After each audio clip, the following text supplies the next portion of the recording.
மக்களே, welcome to Delhi tax. இன்னைக்கு shooting ஸ்பாட்டா இல்லை இது ஓல்டு பிக்சரான்னு தெரியல, பட் இன்னும் அப்கமிங்ல வரல. ஆல்ரெடி எடுத்த ஷூட்டாகவும் இருக்கலாம், அதர்வைஸ் இன்னைக்கு ஷூட்டிங்ல எடுத்த பிக்சராகவும் இருக்கலாம். நம்ம வெண்ணிலா வைஷோ இருக்காங்க இல்லையா, அவங்க வந்து இந்த பிக்சரை கொஞ்ச நேரத்துக்கு முன்னாடி ஷேர் பண்ணி வெண்ணிலா அப்படின்னு போட்டிருக்காங்க. ஸோ அவங்க ஃபேஸ் ரியாக்ஷனை பார்க்கும்போது கொஞ்சம் ஷாக்காக இருக்க மாதிரி தான் தோணுது.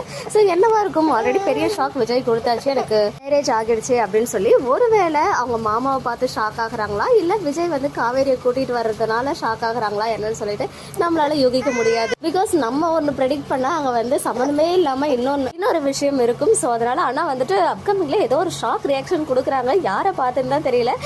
இவங்க சடனாக ஷாக் ஆகுறாங்க அப்படின்னு சொல்லும்போது ஒன்று காவேரியா இருக்கணும், அதர்வைஸ் அவங்க மாமாவை பார்த்து ஷாக் ஆகிறதுக்கு பாசிபிலிட்டிஸ் இல்லை. ஒருவேளை அவர் வந்து கொஞ்சம் வில்லன் அப்படின்ற மாதிரி முன்னாடியே உங்களுக்கு தெரிஞ்சு அவங்களால ஆபத்து ஏதாவது இருக்கு அப்படின்னு தெரிஞ்சா மேபி ஷாக் ஆகலாம். அதர்வைஸ் அவர் வந்து ஹாப்பி ஆகிறதுக்கு தான் சான்சஸ் இருக்கு. ஸோ ஷாக் அப்படின்னா மேபி காவேரியா இருக்கலாம், இல்லை வேற ஏதாவது இன்சிடென்ட் அங்கே நடக்கும்போது அதை பார்த்து ஷாக் ஆகிறதுக்கு பாசிபிலிட்டிஸ் இருக்கு. ஸோ வேற எந்த ஒரு பிடிஎஸும் இப்போ வரைக்கும் ஷேர் ஆகலையே. இப்போதைக்கு இது ஒரு 2 டேஸாக எதுவுமே ஷேர் பண்ணாம தான் இருக்காங்க. பட் வெண்ணிலா சைட்ல இருந்து இந்த ஒரு ஷாக் ரியாக்ஷன் மட்டும் வருது. பேக்ரவுண்ட்ல சந்தோஷ் சுப்ரமணியம் அந்த மழை வருதே சாங் இருக்கும் இல்லையா, அந்த பிஜிஎம் வந்து போட்டிருக்காங்க. என்னவா இருக்கும், எனி கெஸஸ் கமெண்ட்ல சொல்லுங்க. ஓகே மக்களே, நெக்ஸ்ட் வீடியோவில் மீட் பண்றேன். எக்ஸ்க்ளூசிவ் அப்டேட்ஸ்க்கு மறக்காம நம்ம யூடியூப் சேனலை சப்ஸ்கிரைப் பண்ணிக்கோங்க.